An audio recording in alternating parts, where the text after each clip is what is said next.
Hello and welcome to the News Minute. I am Dhanya Rajendran, and today I'm here to discuss a story that we published on the News Minute and News Laundry, done by my colleague Nandini Chandrasekhar. Nandini, let's talk about your story on why a small city in Karnataka called Hassan became ground zero for a heart attack panic. Yes? Thank you, Danya.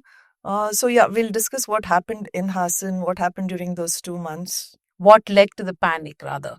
Okay, so when young people die or seemingly healthy young people die, there's always a media flurry around it, especially that person is celebrity, right? Whichever state of India you're from, and a young person dies of cardiac arrest or heart attack, you see a flurry of articles or interviews with doctors saying, why is this happening? Are there underlying causes? But in Hassan in mid 2025, there was a frenzy created, and that started with media picking reports of almost 30 deaths in the district of young people and then connecting everything together and calling it the heart attack center of Karnataka. There were immediate reactions. The Karnataka government had to form a task force. It was headed by Dr. Ravindranath of the Jayadeva Institute. They investigated 24 cases. The chief minister Siddaramaiah said that this could some way be connected to COVID vaccine, which is of course another theory that a lot of people believe in, that after COVID vaccination, deaths have increased. Just a theory. So, what did the task force find? How are people in the district now talking about those deaths? And why did this frenzy really spread? Nandini went back to Hassan to write this really long story. It's now behind a login. We may move it behind a paywall after some time. So do read the story. It's on the News Minute and News Laundry. And before I go to Nandini to ask about the story, to talk about it, I want to tell you that we have a special offer for Deepavali. It's called Light the Way for Democracy. We have two offers actually. We have a 20% off on a 3-month and 6-month joint subscription of the News Minute and News Laundry, and at 25% off on an annual joint subscription. So, yes, buy sweets, candles, or I don't know, a lot of you must be even bursting crackers, green crackers, non green crackers, whatever it is, but keep some money away for media organizations. And if that is the News Laundry and the News Minute, do avail the offer and take a subscription. Nandini, it's this whole event happened in June, July, right? Why did you decide to go back to Hassan now to check what happened? Danya, if you look at it ever since COVID, these news keeps trickling, especially in Karnataka, especially with the death of Punit Rajkumar in 2021. He was only 46 years old. It was supposed to be a heart attack. He collapsed. There was a lot of talk, so you keep hearing, but you never heard it in a cluster like it happened in Hassan. Suddenly, there was this one place where deaths were happening continuously, and it started rather tragically with the deaths of two people, an 18-year-old girl and a 19-year-old boy.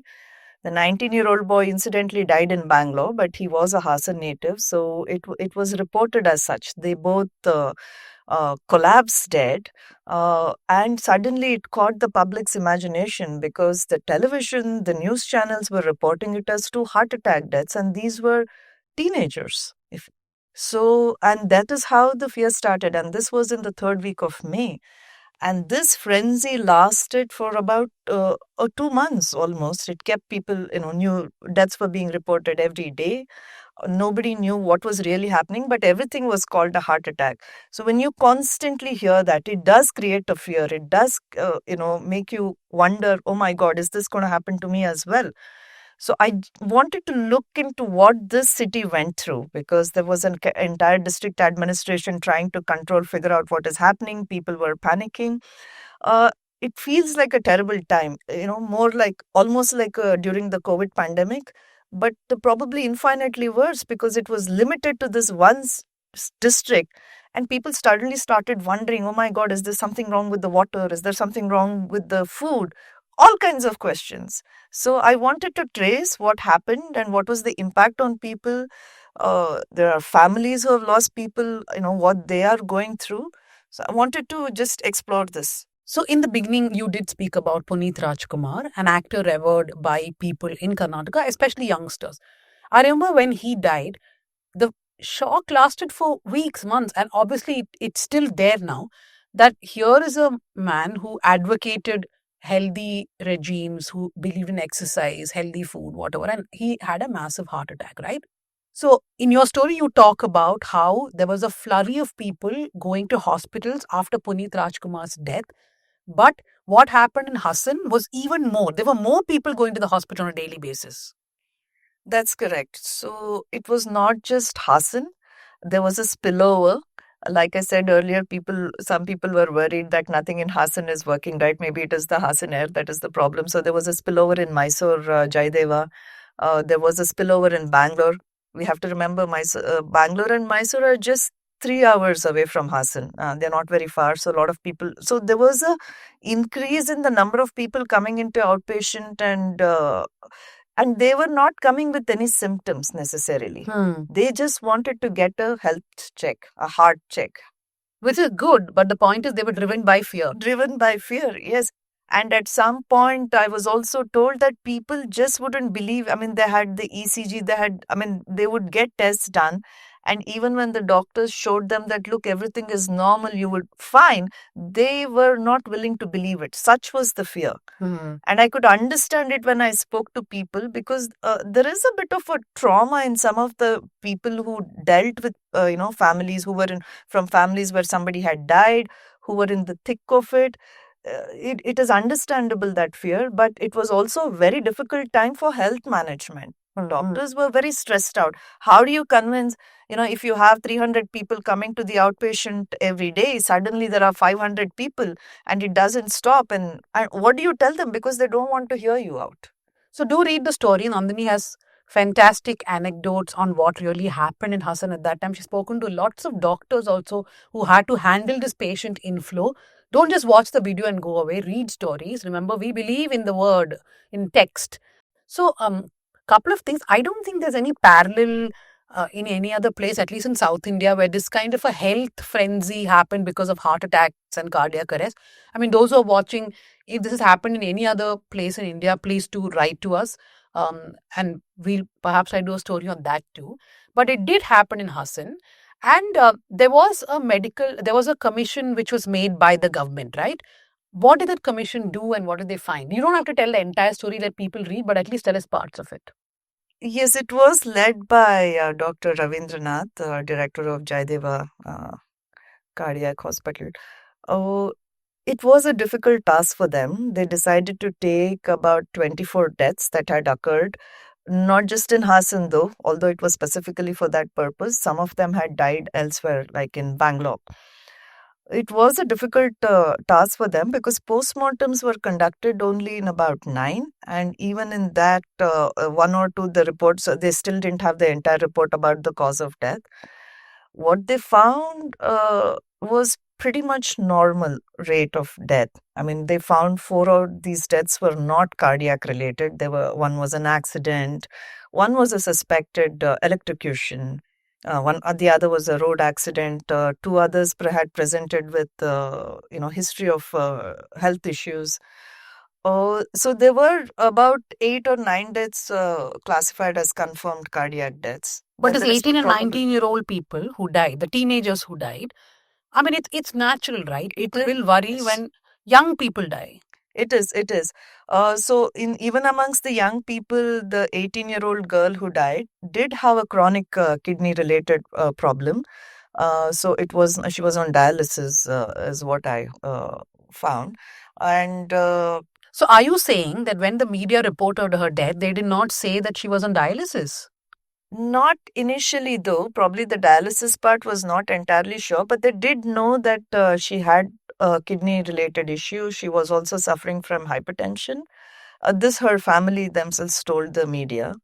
The 19-year-old boy who died in Bangalore, he had just come to Bangalore a few months ago. He was working as a cab driver. He collapsed on the road. There was not much known about him. In fact, even his postmortem does not says that, they have sent it for further testing to draw a conclusion upon the death. We still don't know what was the reason. But there was that was very dramatic.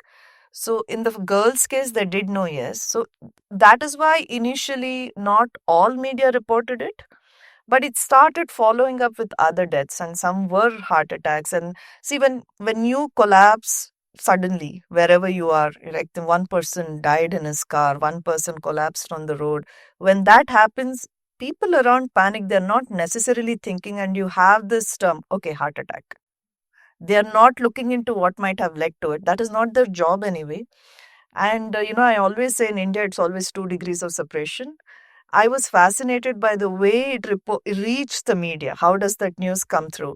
So there'll always be somebody in the village who'll have a phone number of a local reporter who will put them onto a television channel reporter, or they'll have somebody working in a particular news channel in any capacity, and they just call and say, "Oh, we've had a heart attack in the area." Anybody dying would be called would be heart just attack. called. That was what was happening. My next question to you is about the media coverage itself, right? You have spoken about the media frenzy. This was something during COVID also. Remember, we were told not to report everything just like that, wait for some confirmations. And I think at that time, everybody in India became a health reporter. But people seem to have conveniently forgotten some of the guidelines that we laid down for ourselves at that time, how to do good reporting and how to do safe reporting. Even when the Nipah virus cases came up in Kerala, I think initially people would just report saying one more victim. But then slowly dawned that we should wait for one lab report to come, right? So that kind of a discipline where you wait for some sort of a test result to come to see whether that person had underlying reasons which could have led to a heart attack, that was not followed at all. It was followed to some extent. To just give you an idea, people do follow television far more than they read. This is a known Sad. factor now.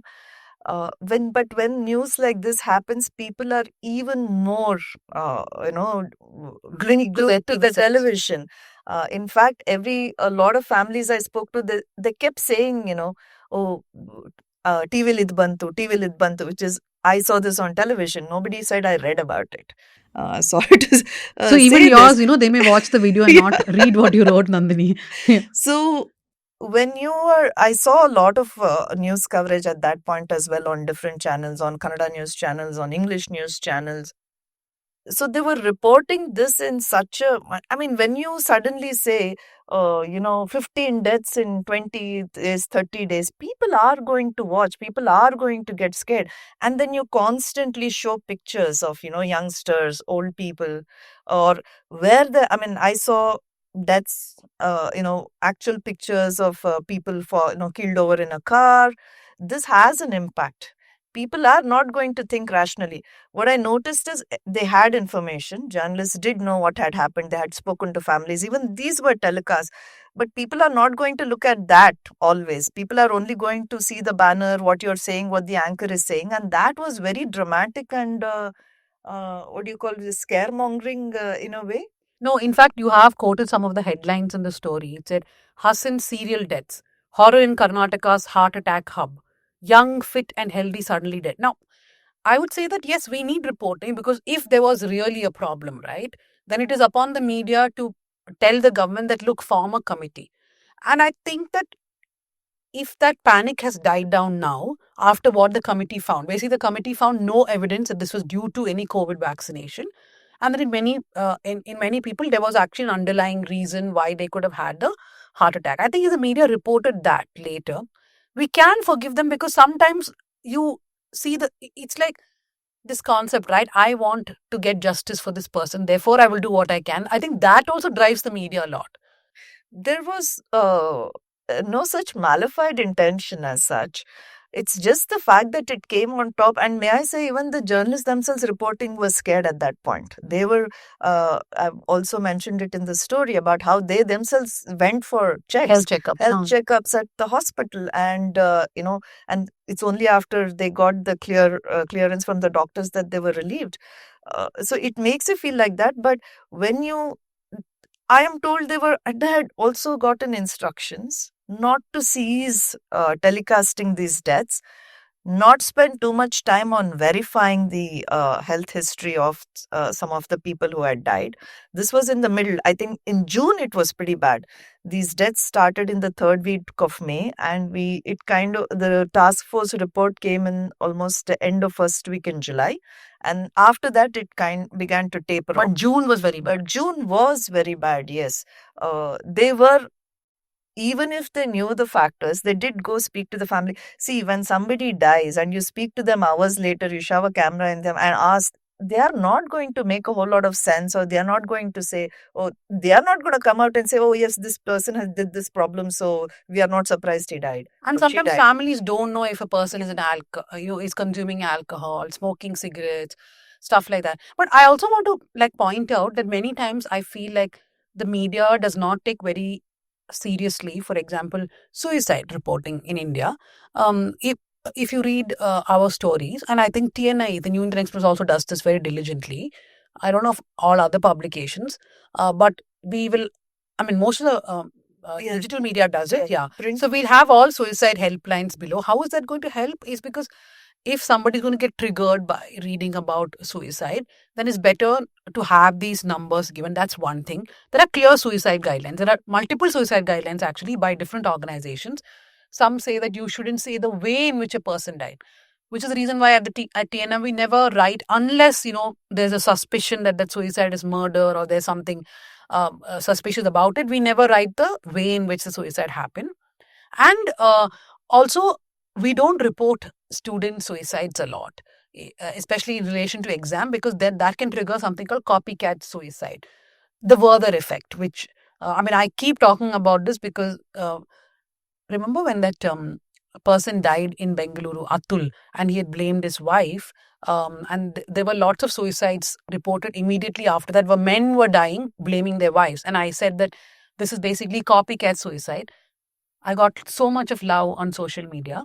But it is actually true. There is something called Werther effect. It's basically the book uh, by Goethe, which talks about this young man, Werther, and how Werther is suicidal. He does die by suicide. The Sorrows of Young Werther is the book. It's written in the 1770s. So what happens is, after this book is published, a lot of young people start dying by suicide. Though it was not empirically proved, there have been many studies later. So the media has very clear instructions that don't do suicide reporting, which can result in copycat suicide, especially celebrities, when celebrities die. I think for Indian media, which does not even follow that, right? Like, for example, we have seen Sushant Singh Sushant Singh Rajput suicide. So many suicides. We don't follow any guidelines. So I don't think for me it is surprising that the media didn't follow any sort of guideline, even the ones that we learned during COVID when this happened in Hassan. That is true. Some of the words which they use were also very provocative. Yama is coming for you. Uh, it's mentioned. So on one hand, they're having a panel discussion with cardiologists and trying to tell people, okay, don't panic. But at the same time, they're using this narrative, this language, which is so provocative. It's saying you are at risk. If you don't do these things that we tell you right now, you're going to die. That is the impact. That is the effect that one gets when watches it.